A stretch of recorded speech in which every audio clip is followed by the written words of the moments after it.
मेरे प्यारे देशवासियों, नमस्कार। आज आपसे मन की बात एक ऐसे समय कर रहा हूं जब कोरोना हम सभी के धैर्य, हम सभी के दुख बर्दाश्त करने की सीमा की परीक्षा ले रहा है। बहुत से अपने हमें असमय छोड़कर चले गए हैं। कोरोना की पहली वेव का सफलतापूर्वक मुकाबला करने के बाद देश हौसले से भरा हुआ था, आत्मविश्वास से भरा हुआ था। लेकिन इस तूफान ने देश को झकझोर दिया है। साथियों, बीते दिनों इस संकट से निपटने के लिए मेरी अलग-अलग सेक्टर्स के एक्सपर्ट्स के साथ, विशेषज्ञों के साथ लंबी चर्चा हुई है।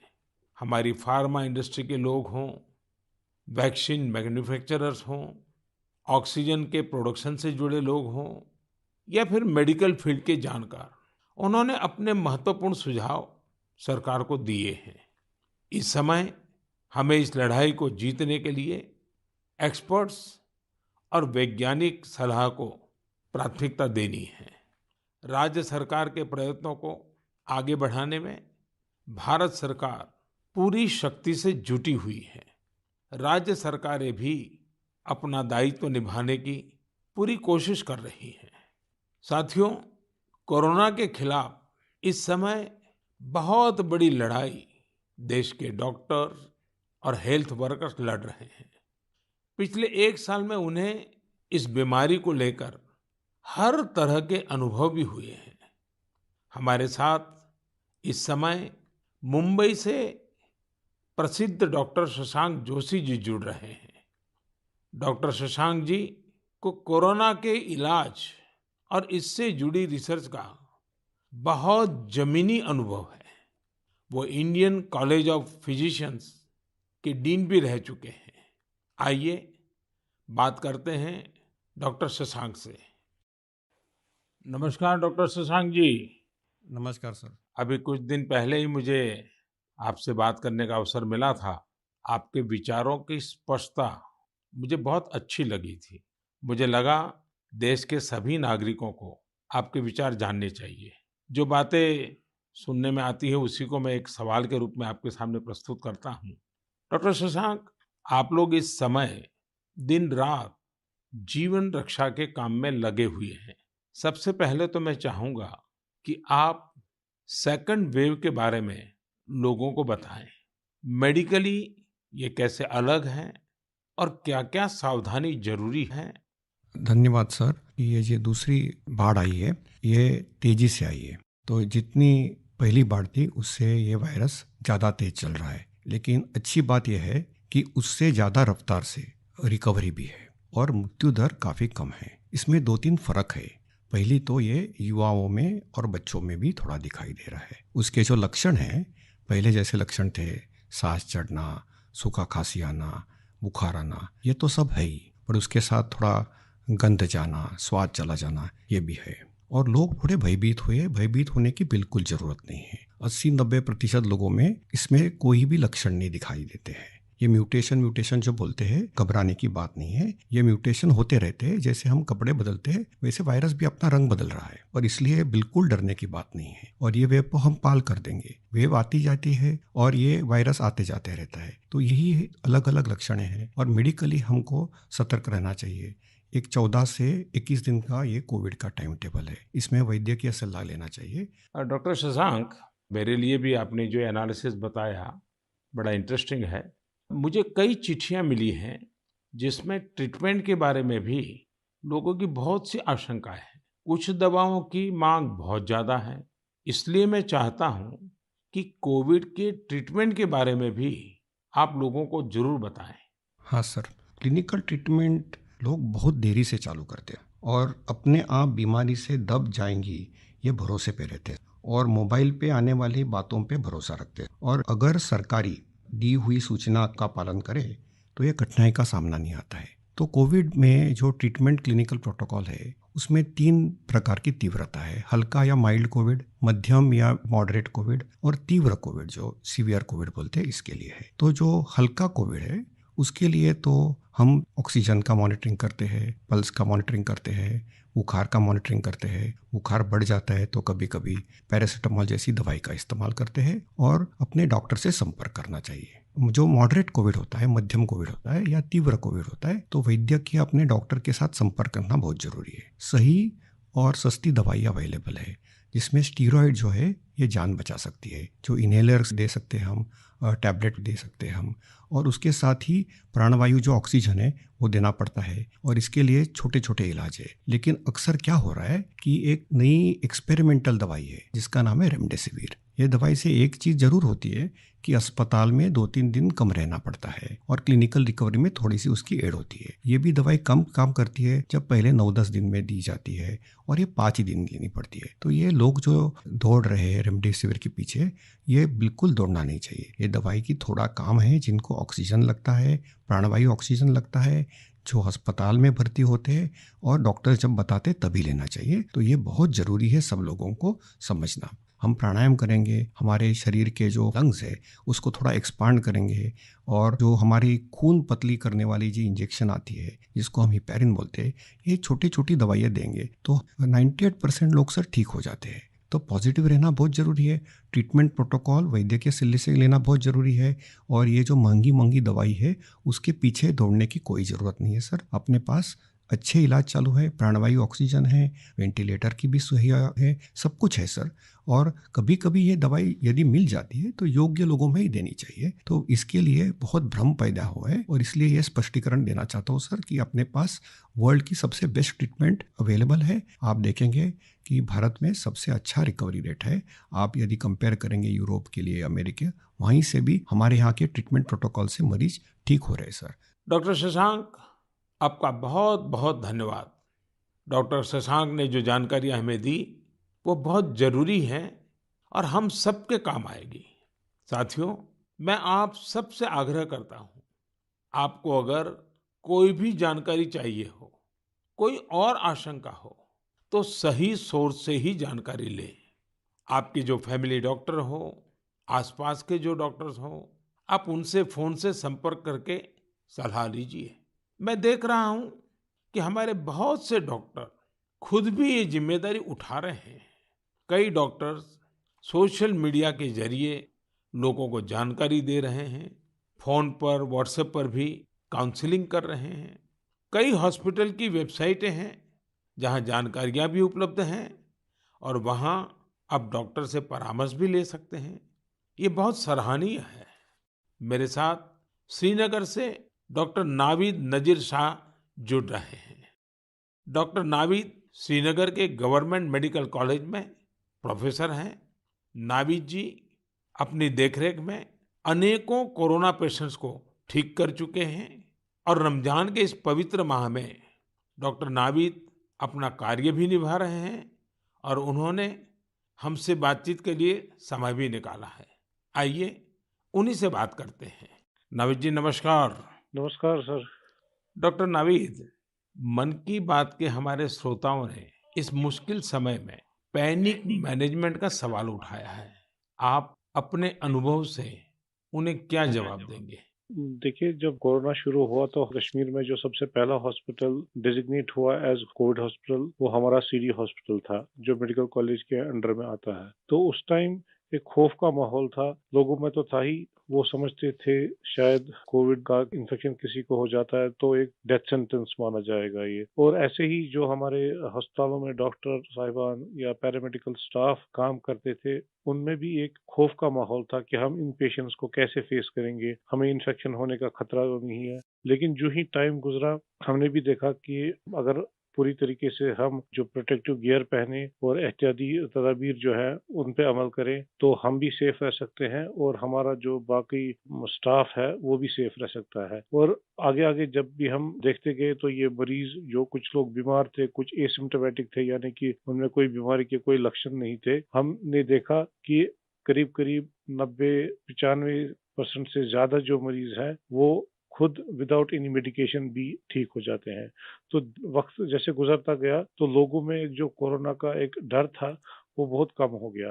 आज की बात जो हम ये सेकंड वेव जो इस टाइम हमारी आई है इस कोरोना में, इस टाइम भी हमें पैनिक होने की ज़रूरत नहीं है। इस मौके पे भी हम अगर जो प्रोटेक्टिव मेजर्स हैं, जो एसओपीज़ हैं, अगर उन पे हम अमल करेंगे, जैसे मास्क पहनना, हैंड सैनिटाइज़र का यूज़ करना, इसके अलावा फिजिकल डिस्टेंस मेंटेन करना या सोशल गैदरिंग्स हम अवॉइड करें, तो हम अपना रोज़मर्रा का काम भी बखूबी निभा सकते हैं और इस बीमारी से प्रोटेक्शन भी पा सकते हैं। डॉक्टर नावीद, वैक्सीन को लेकर भी लोगों के कई सारे सवाल हैं, जैसे कि वैक्सीन से कितनी सुरक्षा मिलेगी, वैक्सीन के बाद कितना आश्वस्त रह सकते हैं। आप कुछ बात इसमें बताएं तो श्रोताओं को बहुत लाभ होगा। जब कोरोना का इन्फेक्शन सामने आया, तब से आज तक हमारे पास अभी कोविड-19 के अगेंस्ट कोई इफेक्टिव ट्रीटमेंट अवेलेबल नहीं है। तो हम इस बीमारी को फाइट 2 ही चीज़ों से कर सकते हैं। एक तो प्रोटेक्टिव मेजर, और हम पहले से ही कह रहे थे कि अगर कोई इफेक्टिव वैक्सीन हमारे पास आए, तो वो हमें इस बीमारी से निजात दिला सकता है। और हमारे मुल्क में 2 वैक्सीन इस टाइम अवेलेबल है, कोवैक्सीन है, कोविशील्ड है, जो यहीं पे बना हुआ वैक्सीन है। और कंपनीज भी अपनी जो उन्होंने ट्रायल्स की हैं, तो उसमें भी देखा गया है कि इसकी एफिकेसी जो है वो 60% से ज़्यादा है। अगर हम जम्मू कश्मीर की बात करें, हमारी यूटी में अभी तक 15 से 16 लाख तक लोगों ने अभी ये वैक्सीन लगाया है। हाँ, सोशल मीडिया में काफ़ी इसके जो मिसकंसेप्शन या मिथ्स इसमें आए थे कि ये साइड इफ़ेक्ट्स हैं। अभी तक हमारी जो भी यहाँ पे वैक्सीन लगे हैं, कोई साइड इफ़ेक्ट उनमें नहीं पाया गया है। सिर्फ जो आम हर किसी वैक्सीन के साथ एसोसिएटेड होता है, किसी को बुखार आना, पूरे बदन में दर्द या लोकल साइट जहाँ पे इंजेक्शन लगता है वहाँ पे पेन होना, ऐसे ही साइड इफ़ेक्ट्स हमने हर मरीज में देखे हैं। तो कोई ग्रॉस हमने कोई एडवर्स इफ़ेक्ट नहीं देखा है। हाँ, और दूसरी बात, लोगों में ये भी आशंका थी कि कुछ लोग आफ्टर वैक्सीनेशन यानी वैक्सीन टीकाकरण के बाद पॉजिटिव हो गए। इसमें कंपनी से ही गाइडलाइंस है कि उसमें अगर किसी को टीका लगा है, उसके बाद उसको इन्फेक्शन हो सकता है, वो पॉजिटिव हो सकता है, लेकिन जो बीमारी की सीवियरिटी है यानी बीमारी की शिद्दत जो है, उन मरीजों में उतनी नहीं होगी। यानी कि वो पॉजिटिव हो सकते हैं, लेकिन जो बीमारी है वो एक जानलेवा बीमारी उनमें साबित नहीं हो सकती है। इसलिए जो भी ये मिसकंसेप्शंस हैं वैक्सीन के बारे में, वो हमें दिमाग से निकालने चाहिए। और जिसकी बारी आई, क्योंकि 1 मई से हमारा पूरे मुल्क में जो भी 18 साल से ज़ायद की उम्र के हैं, उनको वैक्सीन लगाने का कार्यक्रम शुरू होगा। तो लोगों से अपील यही करेंगे कि आप आए, वैक्सीन लगवाएं और अपने आप को भी प्रोटेक्ट करें, और ओवरऑल हमारी सोसाइटी और हमारी कम्युनिटी इससे प्रोटेक्ट हो जाएगी कोविड-19 के इन्फेक्शन से। डॉक्टर नावीद, आपका बहुत-बहुत धन्यवाद और आपको रमज़ान के पवित्र महीने की बहुत-बहुत शुभकामनाएँ। बहुत-बहुत शुक्रिया। साथियों, कोरोना की इस संकट काल में वैक्सीन की अहमियत सभी को पता चल रही है। इसलिए मेरा आग्रह है कि वैक्सीन को लेकर किसी भी अफ़वाह में न आएं। आप सभी को मालूम भी होगा कि भारत सरकार की तरफ से सभी राज्य सरकारों को फ्री वैक्सीन भेजी गई है, जिसका लाभ 45 साल की उम्र के ऊपर के लोग ले सकते हैं। अब तो 1 मई से देश में 18 साल के ऊपर के हर व्यक्ति के लिए वैक्सीन उपलब्ध होने वाली है। अब देश का कॉरपोरेट सेक्टर, कंपनियां भी अपने कर्मचारियों को वैक्सीन लगाने के अभियान में भागीदारी निभा पाएगी। मुझे ये भी कहना है कि भारत सरकार की तरफ से मुफ्त वैक्सीन का जो कार्यक्रम अभी चल रहा है, वो आगे भी चलता रहेगा। मेरा राज्यों से भी आग्रह है कि वो भारत सरकार के इस मुफ्त वैक्सीन अभियान का लाभ अपने राज्य के ज्यादा से ज्यादा लोगों तक पहुंचाएं। साथियों, हम सब जानते हैं कि बीमारी में हमारे लिए अपनी अपने परिवार की देखभाल करना मानसिक तौर पर कितना मुश्किल होता है, लेकिन हमारे अस्पतालों के नर्सिंग स्टाफ को तो यही काम लगातार कितने ही मरीजों के लिए एक साथ करना होता है। ये सेवा भाव हमारे समाज की बहुत बड़ी ताकत है। नर्सिंग स्टाफ द्वारा की जा रही सेवा और परिश्रम के बारे में सबसे अच्छे से तो कोई नर्स ही बता सकती है। इसलिए मैंने रायपुर के doctor B.R. Ambedkar medical college hospital में अपनी सेवाएं दे रही सिस्टर भावना ध्रुव जी को मन की बात में आमंत्रित किया है। वो अनेकों कोरोना मरीजों की देखभाल कर रही हैं। आइए उन्हीं से बात करते हैं। नमस्कार भावना जी। आदरणीय प्रधानमंत्री जी, नमस्कार। भावना जी, यस सर। मन की बात सुनने वालों को आप ज़रूर ये बताइए कि आपके परिवार में इतनी सारी ज़िम्मेवारियाँ, इतने सारे यानी मल्टीटास्क और सर। उसके बाद भी आप कोरोना के मरीजों के साथ काम कर यस रही सर। हैं। कोरोना के मरीजों के साथ आपका जो अनुभव रहा, वो ज़रूर देशवासी सुनना चाहेंगे क्योंकि सिस्टर जो होती हैं, नर्सेज़ जो होते हैं, वो यस सर। पेशेंट के सबसे निकट होती हैं और सबसे लंबे समय तक होती हैं। Yes sir. तो वो हर चीज़ को बड़ी बारीकी से समझ सकती हैं। जी बताइए।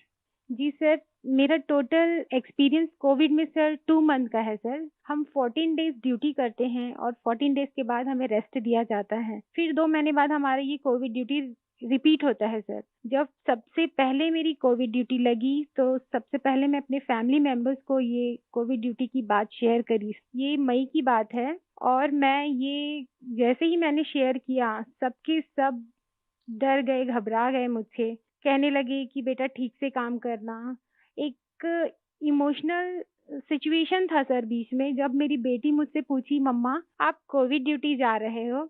तो उस समय बहुत ही ज़्यादा मेरे लिए इमोशनल मोमेंट था। लेकिन जब मैं कोविड पेशेंट के पास गई, तो मैं एक ज़िम्मेदारी घर में छोड़ के गई और जब मैं कोविड पेशेंट से मिली सर, तो वो उनसे और ज़्यादा घबराए हुए थे।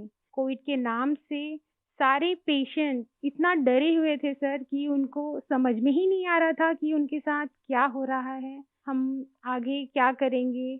हम उनके डर को दूर करने के लिए उनसे बहुत अच्छे से हेल्दी एनवायरनमेंट दिए सर उन्हें। हमें जब ये कोविड ड्यूटी करने को कहा गया, तो सर सबसे पहले हमको पीपी किट पहनने के लिए कहा गया सर, जो कि बहुत ही कठिन है, पीपी किट को पहन कर के ड्यूटी करना। सर ये बहुत टफ था हमारे लिए। मैंने 2 मंथ की ड्यूटी में हर जगह 14-14 दिन ड्यूटी किए, वार्ड में, आईसीयू में, आइसोलेशन में सर। यानी कुल अलग। मिलाकर तो आप 1 साल से इसी काम को कर रही है। Yes sir. वहाँ जाने से पहले मुझे नहीं पता था कि मेरे कलीग्स कौन हैं। हम एक टीम मेंबर की तरह काम किए सर, उनका जो भी प्रॉब्लम्स थे उनको शेयर किए। हम जाने पेशेंट के बारे में और उनका स्टिग्मा दूर किया सर। कई लोग ऐसे थे सर कि जो कोविड के नाम से ही डरते थे।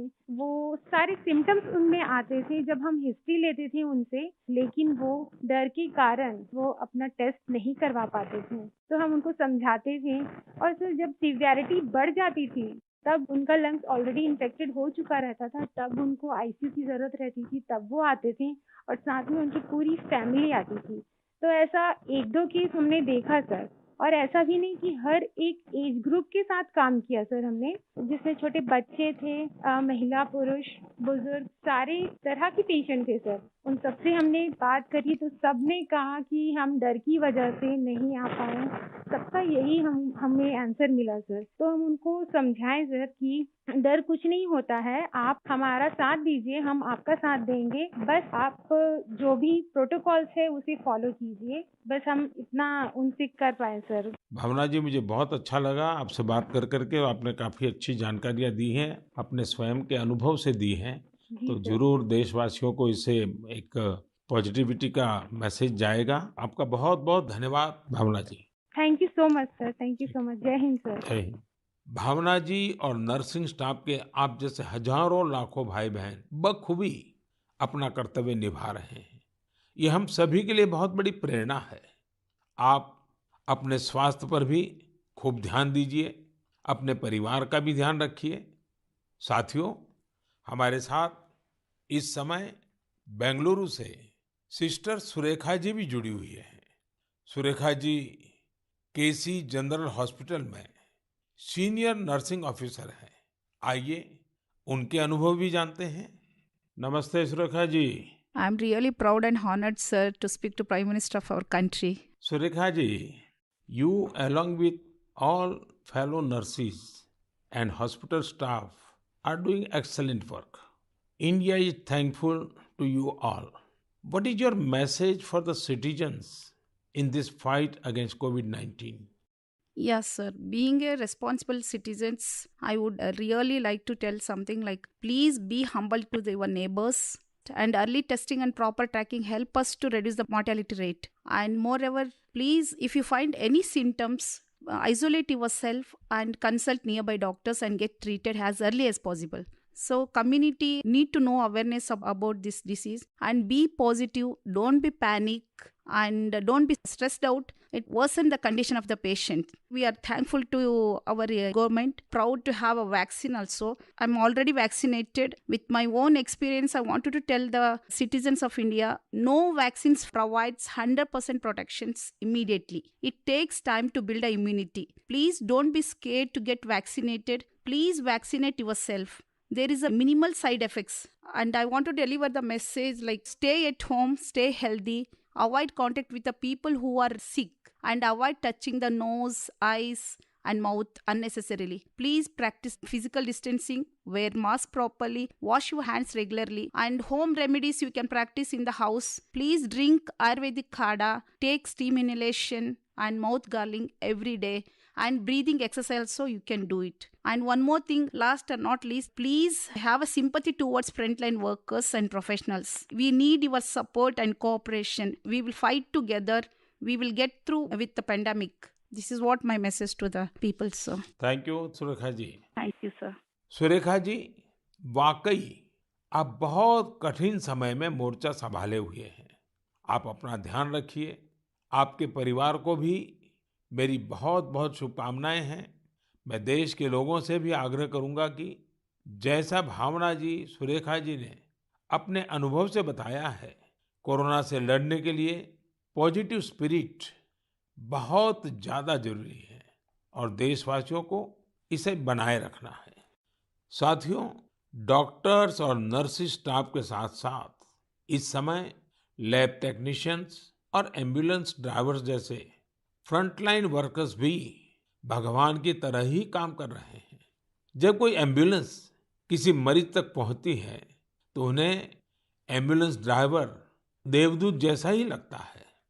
इन सब की सेवाओं के बारे में, इनके अनुभव के बारे में देश को जरूर जानना चाहिए। मेरे साथ अभी ऐसे ही एक सज्जन है, श्रीमान प्रेम वर्मा जी, जो कि एक एम्बुलेंस ड्राइवर है। जैसा कि इनके नाम से ही पता चलता है, प्रेम वर्मा जी अपने काम को, अपने कर्तव्य को पूरे प्रेम और लगन से करते हैं। आइए उनसे बात करते हैं। नमस्ते प्रेम जी। नमस्ते सर जी। भाई प्रेम, हाँ जी सर। आप अपने कार्य के बारे में हाँ जी। जरा विस्तार से बताइए। आपका जो अनुभव है वो भी बताइए। मैं कैट्स एम्बुलेंस में ड्राइवर की पोस्ट पे हूँ। हाँ। और जैसे ही कंट्रोल हमें एक टैब पे कॉल देता है, 102 से जो कॉल आती है, हम मूव करते हैं पेशेंट के पास। हम पेशेंट को जाते हैं उनके पास। तो 2 साल से हम कंटिन्यू कर रहे हैं काम। अपना किट पहन के, ग्लव्स, मास्क पहन के पेशेंट को जहाँ वो ड्रॉप करने के लिए कहते हैं, जो भी हॉस्पिटल में, हम जल्दी से जल्दी उनको ड्रॉप करते हैं। आपको तो वैक्सीन की दोनों डोज लग गई होगी। बिल्कुल सर। तो दूसरे लोगों को वैक्सीन लगवाएं, इसके लिए आपका क्या संदेश है? सर बिल्कुल, सभी को ये डोज लगवानी चाहिए और अच्छी ही है फैमिली के लिए भी। अब मुझे मेरी मम्मी कहती है ये नौकरी छोड़ दो। मैंने बोला मम्मी, अगर मैं भी नौकरी छोड़ के बैठ जाऊंगा तो सब और पेशेंट को कैसे कौन छोड़ने जाएगा, क्योंकि सब इस कोरोना काल में सब भाग रहे हैं, सब नौकरी छोड़ छोड़ के जा रहे हैं। मम्मी भी मुझे बोलती है कि बेटा ये नौकरी छोड़ दे। मैंने बोला नहीं मम्मी, मैं नौकरी नहीं छोड़ूंगा। प्रेम जी, माँ को दुखी मत करना, नहीं माँ सर। को समझाना। हाँ जी। लेकिन ये जो आपने माँ वाली बात बताई ना, हाँ जी। ये बहुत ही छूने वाली है। आपकी माता जी को भी हाँ जी। मेरा प्रणाम कहिएगा। बिल्कुल। हाँ। हाँ जी। और प्रेम जी, मैं आपके माध्यम से हाँ जी। ये एम्बुलेंस चलाने वाले हमारे ड्राइवर भी हाँ जी। कितना बड़ा रिस्क लेकर के काम कर रहे हैं, हाँ जी। और हर एक की माँ क्या सोचती है, बिल्कुल सर। ये बात जब श्रोताओं तक पहुंचेगी, हाँ जी। मैं जरूर मानता हूँ कि उनको भी दिल को छू जाएगी। हाँ जी। प्रेम जी, बहुत बहुत धन्यवाद। आप एक प्रकार से प्रेम की गंगा बहा रहे हैं। धन्यवाद सर जी। धन्यवाद भैया। धन्यवाद। साथियों, प्रेम वर्मा जी और इन जैसे हजारों लोग आज अपना जीवन दांव पर लगाकर लोगों की सेवा कर रहे हैं। कोरोना के खिलाफ इस लड़ाई में जितने भी जीवन बच रहे हैं उसमें एम्बुलेंस ड्राइवर्स का भी बहुत बड़ा योगदान है। प्रेम जी, आपको और देश भर में आपके सभी साथियों को मैं बहुत बहुत साधुवाद देता हूँ। आप समय पर पहुंचते रहिए, जीवन बचाते रहिए। मेरे प्यारे देशवासियों, ये सही है कि कोरोना से बहुत लोग संक्रमित हो रहे हैं, लेकिन कोरोना से ठीक होने वाले लोगों की संख्या भी उतनी ही ज्यादा है। गुरुग्राम की प्रीति चतुर्वेदी जी ने भी हाल ही में कोरोना को हराया है। प्रीति जी मन की बात में हमारे साथ जुड़ रही हैं। उनके अनुभव हम सबके काफी काम आएंगे। प्रीति जी, नमस्ते। नमस्ते सर, कैसे हैं आप? मैं ठीक हूँ जी। सबसे पहले तो मैं आपकी कोविड-19 से जी सफलतापूर्वक लड़ने के लिए जी सराहना करूंगा। थैंक यू सो मच मेरी सर। कामना है आपका स्वास्थ्य और तेजी से बेहतर हो। जी शुक्रिया सर। प्रीति जी, हाँ जी सर। ये सिर्फ आपके परिवार में आप ही का नंबर लगा कि परिवार के और सदस्य भी इसमें फंस गए? नहीं नहीं सर, मैं अकेली ही हुई थी चलिए, आज पॉजिटिव। भगवान की कृपा रही। अच्छा, जी मैं सर। चाहूंगा हाँ जी कि सर। आप अपने इस पीड़ा के अवस्था के कुछ अनुभव अगर साझा करें, तो जी सर। शायद जो श्रोता है हाँ उनको भी जी। ऐसे समय कैसे अपने आप को संभालना चाहिए, इसका मार्गदर्शन मिलेगा। जी सर, ज़रूर। सर इनिशियली इस स्टेज में मेरे को बहुत ज़्यादा लेथार्जिक मतलब बहुत सुस्ती-सुस्ती आया और उसके बाद ना मेरे गले में थोड़ी-सी खराश होने लगी। तो उसके बाद ना मेरा थोड़ा-सा मेरे को लगा कि ये सिम्पटम्स है, तो मैंने टेस्ट कराया। दूसरे दिन रिपोर्ट आते ही जैसे ही मेरे को पॉजिटिव हुआ, मैं अपने आप को क्वारंटीन कर लिया। एक रूम में आइसोलेट करके अब डॉक्टर्स के साथ कंसल्ट करा मैंने उनसे, उनकी मेडिकेशन स्टार्ट कर तो दी। आपका परिवार बच गए आपके क्विक जी एक्शन सर। के कारण। जी सर, वो बाकी सबका भी बाद में कराया था, बाकी सब नेगेटिव थे, मैं ही पॉजिटिव थी और उससे पहले मैंने अपने आप को आइसोलेट कर लिया था एक रूम के अंदर। अपनी ज़रूरत का सारा सामान रख के उसको मैं अपने आप अंदर कमरे में बंद हो गई थी और उसके साथ-साथ मैंने फिर डॉक्टर के साथ मेडिकेशन स्टार्ट कर दी। सर मैंने मेडिकेशन के साथ-साथ ना मैंने योगा, आयुर्वेदिक और साथ में मैंने ना काढ़ा भी लेना शुरू कर दिया था अपनी इम्यूनिटी बूस्ट करने के लिए। और सर मैं दिन में मतलब जब भी अपना भोजन वगैरह लेती थी, उसमें मैंने हेल्दी फूड जो कि प्रोटीन रिच डाइट थी, वो लिया मैंने बहुत सारा फ्लूइड लिया, मैंने स्टीम लिया, गार्गल किया और हॉट वाटर लिया। मैंने दिन भर मैं इन सब चीज़ों को ही अपने उस जीवन में लेती आई डेली। और सर इन दिनों में ना सबसे बड़ी बात मैं बोलना चाहूँगी कि घबराना तो बिल्कुल नहीं है, बहुत मेंटली स्ट्रॉन्ग करना है, जिसके लिए मेरे को ना योगा ने बहुत ज़्यादा ब्रीदिंग एक्सरसाइज करती थी ना, उससे मुझे अच्छा लगता था उसको करने हम्म। से मुझे। अच्छा प्रीति जी, जब अब आपका प्रोसेस पूरा हो गया, आप संकट से बाहर निकल आई, हाँ अब आपका जी। टेस्ट भी नेगेटिव आ गया है, हाँ जी तो सर। फिर आप अपने स्वास्थ्य के लिए, जी इसके सर। देखभाल के लिए अभी क्या कर रही है? सर मैंने एक तो योगा बंद नहीं किया है, ठीक है? मैंने काढ़ा अभी भी ले रही हूँ और अपनी ना इम्यूनिटी बूस्ट रखने के लिए मैं अच्छा हेल्दी फूड खा रही हूँ अभी, जो कि मैं बहुत अपने आप को नेग्लेक्ट कर लेती थी, उस पे बहुत ध्यान दे रही हूँ मैं। धन्यवाद Preeti ji. Thank you so much sir. आपने जो जानकारी दी, मुझे लगता है ये बहुत सारे लोगों के काम आएगी। आप स्वस्थ रहें, आपके परिवार के लोग स्वस्थ रहें, मेरी आपको बहुत बहुत शुभकामनाएं। मेरे प्यारे देशवासियों, जैसे आज हमारे मेडिकल फील्ड के लोग, फ्रंटलाइन वर्कर्स, दिन रात सेवा कार्यों में लगे हैं, वैसे ही समाज के अन्य लोग भी इस समय पीछे नहीं है। देश एक बार फिर एकजुट होकर कोरोना के खिलाफ लड़ाई लड़ रहा है। इन दिनों मैं देख रहा हूं, कोई क्वारंटाइन में रह रहे परिवारों के लिए दवा पहुंचा रहा है, कोई सब्जियां, दूध, फल आदि पहुंचा रहा है, कोई एम्बुलेंस की मुफ्त सेवाएं मरीजों को दे रहा है। देश के अलग अलग कोने में इस चुनौतीपूर्ण समय में भी स्वयंसेवी संगठन आगे आकर दूसरों की मदद के लिए जो भी कर सकते हैं वो करने का प्रयास कर रहे हैं। इस बार गांवों में भी नई जागरूकता देखी जा रही है। कोविड नियमों का सख्ती से पालन करते हुए लोग अपने गांव की कोरोना से रक्षा कर रहे हैं। जो लोग बाहर से आ रहे हैं उनके लिए सही व्यवस्थाएं भी बनाई जा रही हैं। शहरों में भी कई नौजवान सामने आए हैं जो अपने क्षेत्र में कोरोना के केस न बढ़े, इसके लिए स्थानीय निवासियों के साथ मिलकर प्रयास कर रहे हैं।